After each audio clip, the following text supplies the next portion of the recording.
ચાલો good morning students. આગળની section છે આપણી સેક્શન 54 EC. હવે જો સેક્શન 54 EC છે એ શેના માટે છે તો કે capital gain on transfer of any long term capital asset. જો અહીંયા ખાસ યાદ રાખજો, એની લોંગ ટર્મ કેપિટલ એસેટ એટલે આમાં બધી જ વસ્તુ આવી ગઈ, બધા જ પ્રકારની એસેટ. હાઉસ પણ આવી ગયું, ઓફિસ આવી ગઈ, ઓકે, ગોલ્ડ જ્વેલરી હોય તો એ, અથવા તો એની કેપિટલ એસેટ એટલે કે કોઈ પણ કેપિટલ એસેટ છે એ જો લોંગ ટર્મ કેપિટલ એસેટ હોય તો સેક્શન 54 EC આપણને શું મળે? બેનિફિટ મળે છે. તો કઈ રીતે બેનિફિટ લઈ શકાય સેક્શન 54 EC તો એની સર્ટેન કન્ડિશન્સ છે કે જો અમુક કન્ડિશન્સ છે એ ફૂલફિલ થાય તો આપણને સેક્શન 54 EC શું મળે?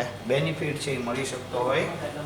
તો એની કન્ડિશન્સ છે એમાં ફર્સ્ટ કન્ડિશન્સ શું છે તો કે ફર્સ્ટ કન્ડિશન એવી છે કે asset must be long term capital asset. તમને બધાને ખબર લોંગ ટર્મ કેપિટલ એસેટ કોને કહેવાય? તો કે સપોઝ જો શેર હોય, કોસ્ટ એફિશિયન્ટ શેર, ડિબેન્ચર અથવા તો એની સિક્યુરિટી હોય તો એના માટેનો ટાઈમ પીરિયડ છે એ 1 યર છે. ઓકે, હાઉસ હોય તો હાઉસ માટેનો ટાઈમ પીરિયડ છે એ આપણને બધાને ખબર છે કે 2 યર્સ છે. અથવા તો એની અધર એસેટ હોય તો એના માટેનો ટાઈમ પીરિયડ કેટલો છે? 3 યર્સ. ઓકે, આપણને ખબર છે. તો ફર્સ્ટ કન્ડિશન શું થઈ ગઈ? કોઈ પણ એસેટ હોય, આ કેવી એસેટ હોવી જોઈએ? લોંગ ટર્મ કેપિટલ એસેટ હોવી જોઈએ. આ એનો first point. Okay, second point શું છે તો કે asset should be transferred during previous year.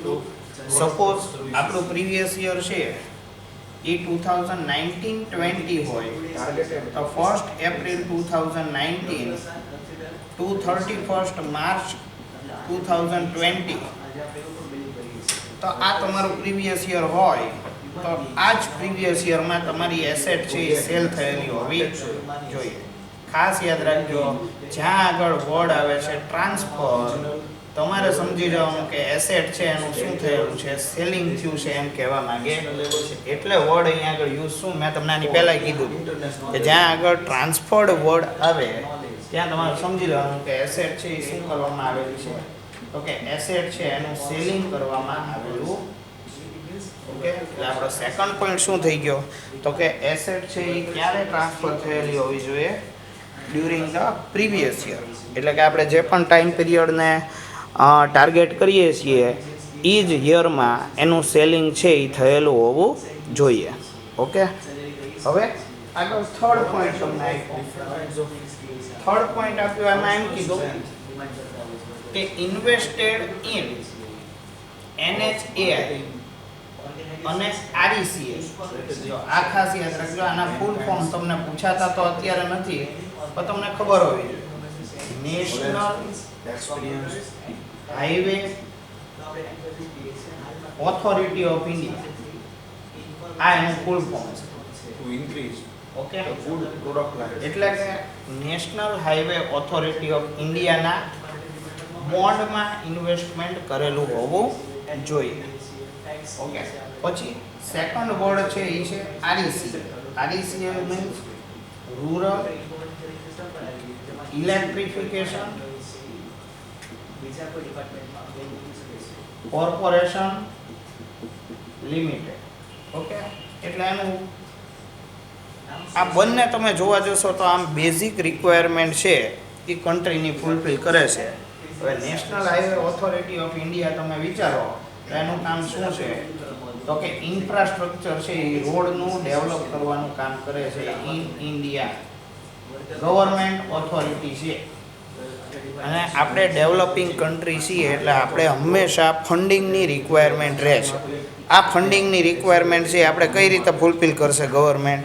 Okay, government તમને ઓપ્શન આપી દેશે national highway authority of India અને રૂરલ ઇલેક્ટ્રિફિકેશન કોર્પોરેશન લિમિટેડ. આ એવી સંસ્થા છે કે રૂરલ એટલે કે ગામડાઓમાં શું કરે છે તો કે વીજળી અથવા તો ઇલેક્ટ્રિસિટી પહોંચાડવાનું કામ કરે છે. એટલે કે RECA rural electrification corporation limited. આ બીજું એક પ્રકારનું એવું સેક્ટર છે કે જેમાં કેપિટલ રિક્વાયરમેન્ટ રહેતી હોય. તમને બધાને ખબર, રોડ રસ્તા બનાવીએ તો ફ્રીમાં નથી બનતા. એનું મટીરિયલ પરચેસ કરવા માટે અથવા તો એના લેબરર્સ છે એને પેમેન્ટ કરવા માટે તમારી આગળ સર્ટેન એમાઉન્ટ છે એ હોવી જોઈએ. એટલે કે દેશના વિકાસ સાથે અથવા તો કન્ટ્રીના ડેવલપમેન્ટ સાથે ડાયરેક્ટલી જોડાયેલી છે. ઓકે, એટલે national highway authority of India અને આરઈસીએલ આ બંનેના બોન્ડમાં ઇન્વેસ્ટમેન્ટ કરેલું હોવું જોઈએ within 6 months from the date of transfer. એટલે કે જ્યારે તમે સેલ કરો છો એની પછીના 6 monthsની અંદર તમારે શું કરી લેવાના છે, આરઈસીએલ અથવા NHAI આ બંનેમાંથી કોઈ પણ એકના બોન્ડ્સ છે એ પરચેસ કરેલા હોવા, બંનેમાંથી એકના અથવા બંનેના. ઓકે, પણ ટાઈમ પીરિયડ શું, 6 months. પછીનો નેક્સ્ટ પોઈન્ટ છે એ શું છે, એમાઉન્ટ ઓફ એક્ઝમ્પશન. એટલે કે અંદર એક્ઝમ્પશન કેટલું મળશે.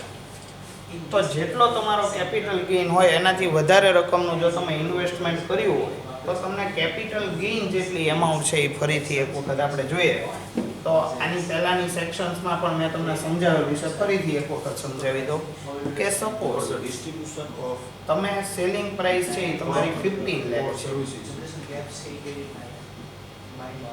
લેસ પરચેસ તમે જુઓ તો એ કેટલી છે, 10 લાખ છે. તો ગેઇન કેટલો થયો, ગેઇન થયો 5 લાખ રૂપિયા. સપોઝ તમે NHAI ના બોન્ડ 7 લાખ રૂપીસના પરચેસ કર્યા તો તમને 7 લાખ રૂપીસ છે એ માઇનસ કરવા મળશે નહીં. તમે કેટલા માઇનસ કરી શકશો, તો તમે 5 લાખ રૂપીસ જ માઇનસ કરી શકશો. Okay okay, same way suppose તમે કેપિટલ ગેઇન કરતા લેસ એમાઉન્ટ ઇન્વેસ્ટ કરો છો તો એમાઉન્ટ ઇન્વેસ્ટેડ છે એ તમે માઇનસ કરી શકો. એટલે કે સપોઝ તમે બોન્ડમાં 7 લાખની બદલે ઓનલી 3 લાખ રૂપીસનું જ ઇન્વેસ્ટમેન્ટ કરો છો તો 5 લાખમાંથી 3 લાખ માઇનસ કરીને તમે 2 લાખની જે કેપિટલ ગેઇનની એમાઉન્ટ થાય એ શું કરી દેવું પડે, ટેક્સેબલ કરવું. ઓકે, એટલે ફરીથી એક વખત તમને સમજાવી દઉં. સેક્શન 54 EC શેના માટે, તો કે લોંગ ટર્મ કેપિટલ એસેટ હોય અને તમને કેપિટલ ગેઇન થયો છે કોઈ પણ એસેટમાંથી, એવું સ્પેસિફિક નથી કે હાઉસમાંથી અથવા તો તમે એમ કહો કે ઇન્ડસ્ટ્રીયલ કમ્પલસરી એક્વિઝિશન થઈ ગયું છે, એવી કોઈ કન્ડિશન આમાં નથી. કોઈ પણ લોંગ ટર્મ કેપિટલ એસેટ હોય, ટેક્સ બચાવવો છે તો ફર્સ્ટ તમારી કન્ડિશન રહેશે કે એસેટ કેવી હોવી જોઈએ, લોંગ ટર્મ કેપિટલ એસેટ હોવી જોઈએ. સેકન્ડ પોઈન્ટ કેવો હોવો જોઈએ, તો કે asset should be transferred during previous year, એટલે કે પ્રીવિયસ યરમાં ટ્રાન્સફર થયેલી હોવી જોઈએ. થર્ડ કન્ડિશન શું છે, તો કે national highway authority of India અને આરઈસીએલના bond within 6 months from the date of transfer છે એ આપણે ઇન્વેસ્ટ કરેલું હોવું જોઈએ. લાસ્ટ તમે જુઓ તો એમાઉન્ટ ઓફ એક્ઝમ્પશન, એ તો તમને ઇઝીલી સમજાય છે. તો અત્યારે આપણે આમાં આટલું રાખીએ. ઓકે, કામ કરો, એક વખત જોઈ લ્યો.